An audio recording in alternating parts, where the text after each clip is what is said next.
그래서 올해는 제가 타이밍을 재지 말라는 거예요. 집 살 때는. 올해는 가격 메리트를 보고 판단하셔야 돼. 그러니까 타이밍을 재기보다 지금은 발굴하는 시대예요. 발굴하는 시대. 좋은 매물을 발굴해야 되고 어느 정도 고점 대비 가격으로 봤을 때 어느 정도 싼 매물인지 그걸 보고 판단해야 되지. 지금은 내 집 마련 시기가 가면 1분기에, 2분기에, 3분기에, 4분기예요. 시장이 울퉁불퉁한데 어떻게 그러면은 3분기에 그러면 딱 갔어. 그러면 내가 살라는 동네에 그러면 그 가격이 매물이 나와 있다는 보장이 있어요? 보통 타이밍은 게으른 사람이 재는 거예요.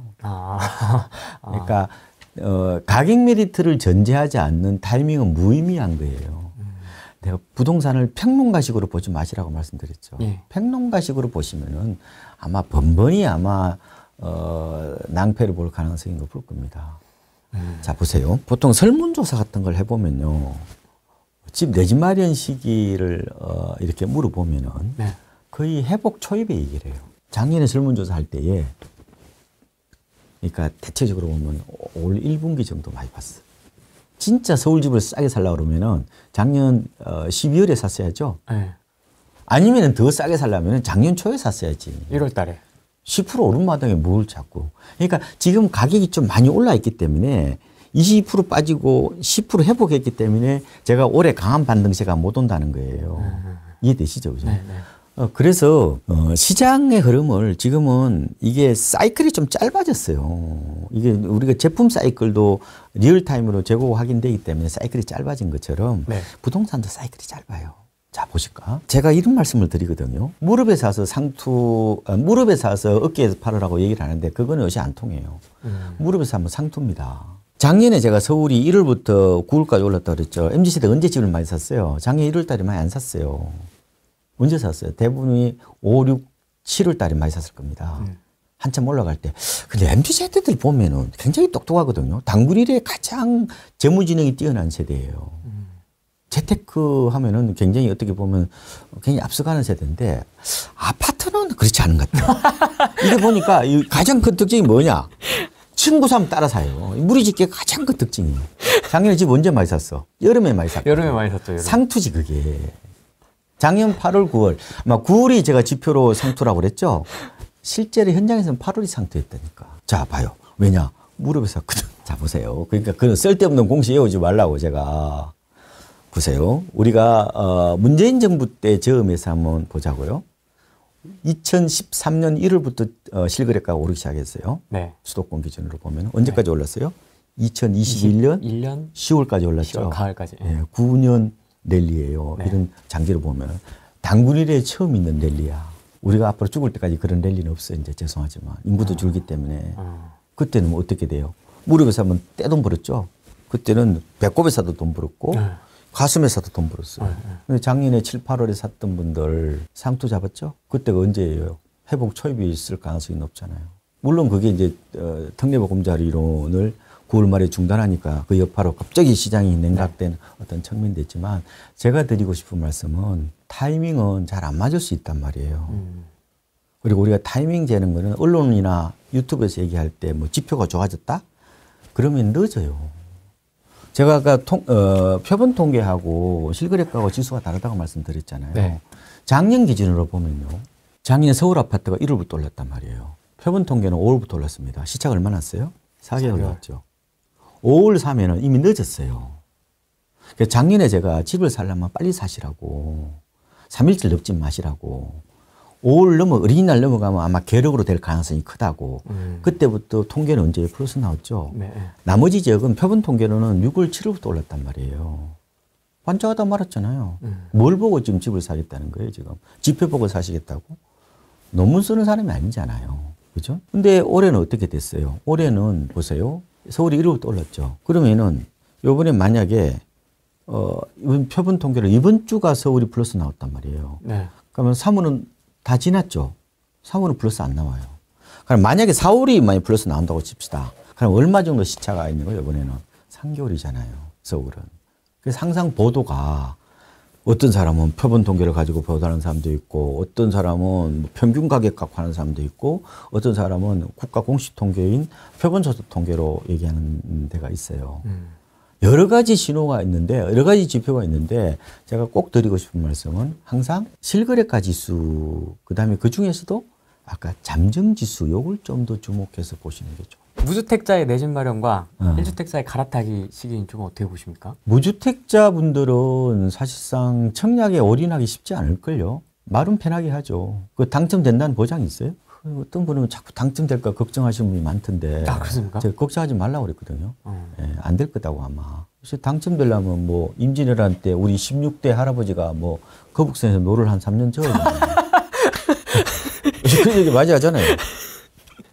그래서 내가 여러분들이 아마 이 방송을 듣는 분들은 가점이 대체적으로 하면 30점이나 뭐 25점 정도 되실 거예요. 네. 그러면 내가 신혼부부 특공이나 해서 그러면 신도시 이런 데 당첨된다고 만약에 생각하시면은 우리 하셔도 돼요. 뭐 하시는 건 관계없는데 저는 만약에 내 집이 꼭 필요하다 그러면 가점이 뭐 가령 뭐 있잖아요.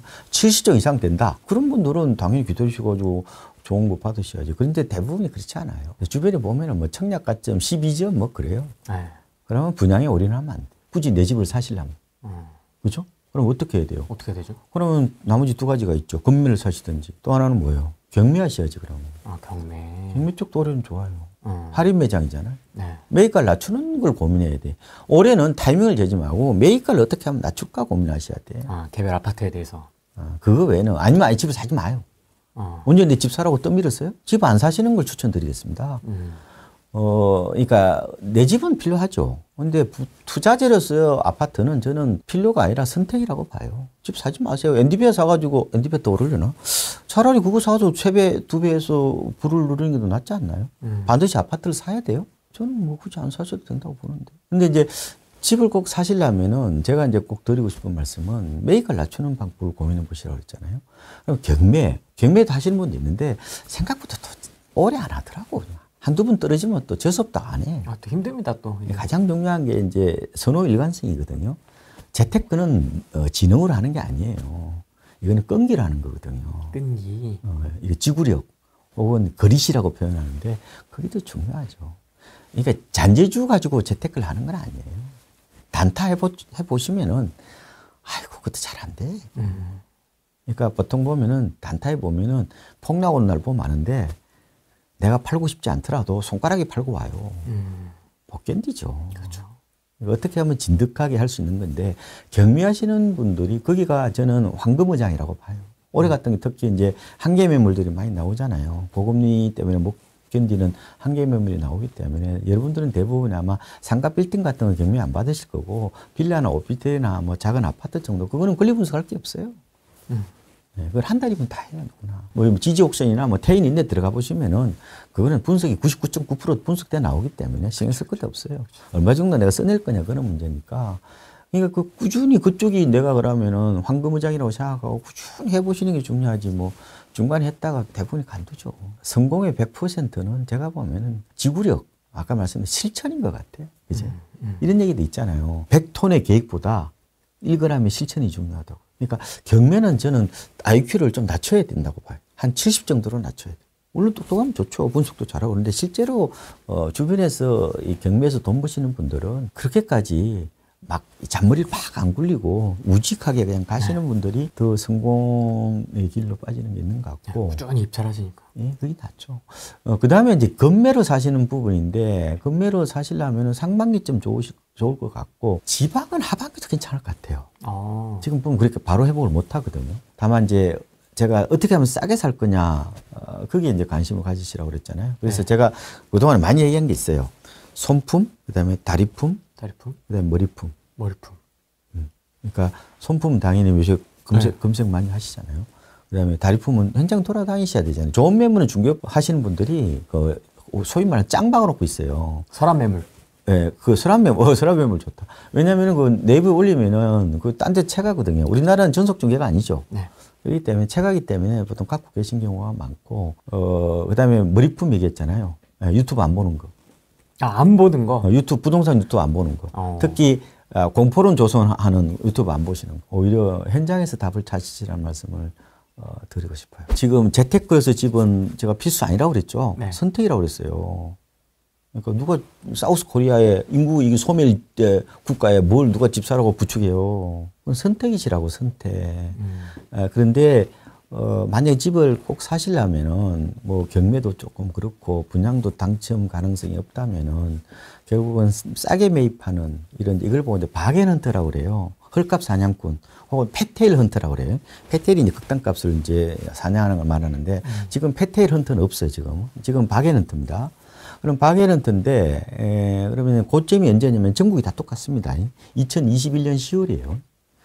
만약에 강남은 보니까 마이너스 한 20% 정도면 좀 싼 것 같고 제가 회복이 좀 동남권이 회복이 좀 많이 됐습니다. 그다음에 서울 강북 지역 같은 경우는 한 마이너스 한 30%까지도 좀 열어놓고 접근하시면 좋을 것 같고 상계동 이런 데 있잖아요. 네. 생각보다 많이 빠졌어요. 지금 재건축이 많이 빠졌거든요. 뉴스도 많이 그런 데 한 30% 정도 빠진 데도 있어요. 서울 뺀 나머지 지역들은 고점 대비 한 30% 이상 좀 보시는 게 좋을 거예요. 그래서 좀 싸게 살라고 생각을 해야 되지 지금은 너무 타이밍을 재는 건 아니다. 이런 말씀을 좀 드리고 싶고 어떻게 하면 싸게 살까? 이게 좀 고민해. 싸게 살아? 그리고 또 싸게 살아. 무조건 싸게 살아. 이런 말씀을 그거 외에는 그러니까 개인이 할 수 있는 일이 별로 없어요. 개인이 할 수 있는 일이 뭐가 있어요? 그러니까 이 시스템 리스크라고 그러거든요. 이런 부분들 그러니까 시장의 위험으로부터 인간이 자유롭지는 못해요. 누가 코로나를 미리 알았어요. 요번에 이제 그 책 중에서 그 블루베리 법칙이 요새 베스트셀러거든요. 네. 모건 하우젤인가 그분이죠. 그분이 이런 얘기 하잖아요. 앞으로 10년은 우리가 한 번도 상상하지 못했고 한 번도 전문가 얘기도 들어본 적도 없는 그게 터져서 우리 삶을 송두리째 나락으로 떨어뜨릴 수 있다 이런 얘기 하잖아요.